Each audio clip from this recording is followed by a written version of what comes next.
নমস্কার বন্ধুরা, আমি সাগর রন্ধনের বন্ধন চ্যানেল থেকে চলে এসেছি আবার একটা নতুন রেসিপি নিয়ে। সজনে পাতা নিয়ে এসেছি। সজনে পাতা শাক বানাবো না বন্ধুরা, এটা একটা নতুন অন্য রেসিপি আমি বানাবো। সঙ্গে থাকুন, ভিডিওটা স্কিপ করবেন না, স্কিপ করলে দেখতে পাবেন না। পুরো ভিডিওটা দেখার অনুরোধ রইল, প্রথম থেকে শেষ পর্যন্ত পুরো ভিডিওটা দেখতে থাকুন আমি কি করে এই রেসিপিটা বানাই।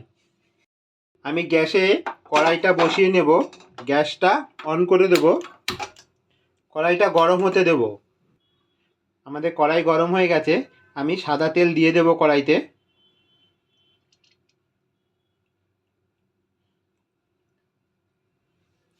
আমি এখানে 2 চামচের মতো সাদা তেল দিয়েছি। তেলটা একটু গরম হবে। তেল গরম হয়ে গেছে, আমি তেলে দিয়ে দেব গোটা রসুন। এখানে আমি 15 থেকে 16টার মতো রসুনের কোয়া দিয়েছি। আর দিয়ে দেবো একটা মিডিয়াম সাইজের পেঁয়াজ, আমি পাতলা পাতলা লম্বা করে কেটে রেখেছি, সেটা দিয়ে দেবো।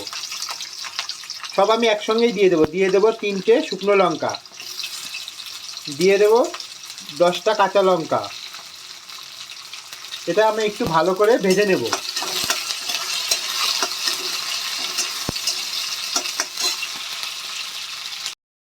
আর আমি দিয়ে দেব, পেঁয়াজটা আমাদের হালকা ভাজা হয়ে গেছে দেখুন বন্ধুরা। এবার আমি দিয়ে দেব বিউলির ডাল, পরিমাণ মতো আমি বিউলির ডাল দিয়ে দিলাম। ডালটাকে একটু হালকা ভেজে নেব।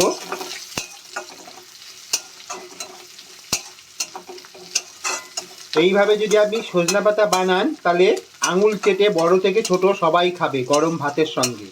অনুরোধ রইল বন্ধুরা, একবার হলেও বাড়িতে এরকম করে বানিয়ে ট্রাই করে দেখুন।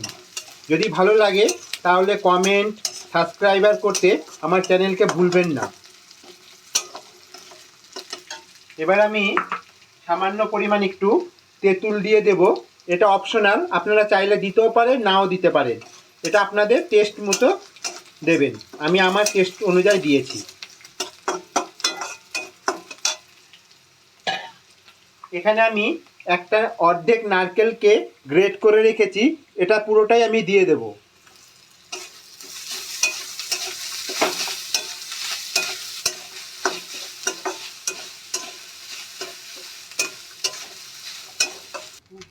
ধুয়ে রাখা সজনে পাতাগুলো আমি এবার দিয়ে দেব।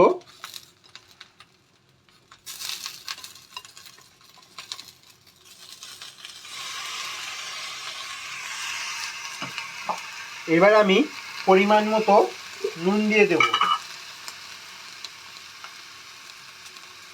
নুনটা আপনারা আপনাদের মতো করে দেবেন,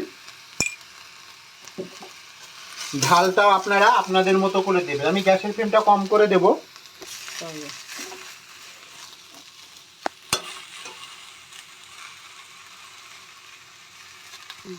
এবার আমি সামান্য ধনে পাতা দেব। এটা যদি আপনাদের কাছে থাকে আপনারা দিতেও পারেন, নাও দিতে পারেন, এটাও অপশনাল।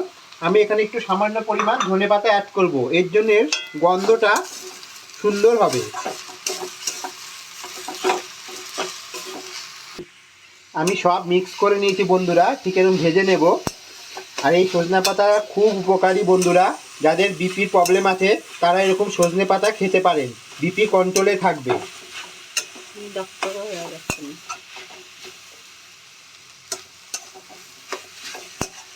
এরকম করে ভেজে নেওয়ার পরে আমি একটা প্লেটে নামিয়ে নেব।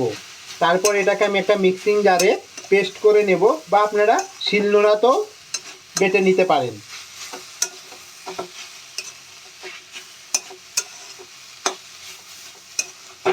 তাহলে বন্ধুরা আমি এবার একটা প্লেটে নামিয়ে নেব। বন্ধুরা আমি একটা প্লেটে ঠান্ডা হওয়ার জন্য ঢেলে দেব। ঠান্ডা হলে তারপরে আমি মিক্সিং জারে পেস্ট করে নেব। আমাদের সজনে পাতার শাকটা ঠান্ডা হয়ে গেছে। এবার আমি একটা মিক্সিং জারে নিয়ে নিয়েছি। এবার আমি এটা একটা ফাইন পেস্ট তৈরি করে নেব। আমি এখানে জলের ব্যবহার করব না। তাহলে বন্ধুরা রেডি হয়ে গেল আমাদের সজনে পাতার ভর্তা। ঠিক এমন হবে বন্ধুরা। এবার আমি কি করব, উপর থেকে সামান্য একটু ঘি ছড়িয়ে দেব। এটা গরম ভাতের সঙ্গে খেতে বন্ধুরা দুর্দান্ত লাগবে। ছোট থেকে বড়, মাসি থেকে কাকিমা, জেঠিমা সবাই একবার যদি খায় আঙুল চাটতে থাকবে। অনুরোধ রইল আপনারা এই রেসিপিটা একবার হলেও বাড়িতে ট্রাই করবেন। নমস্কার বন্ধুরা।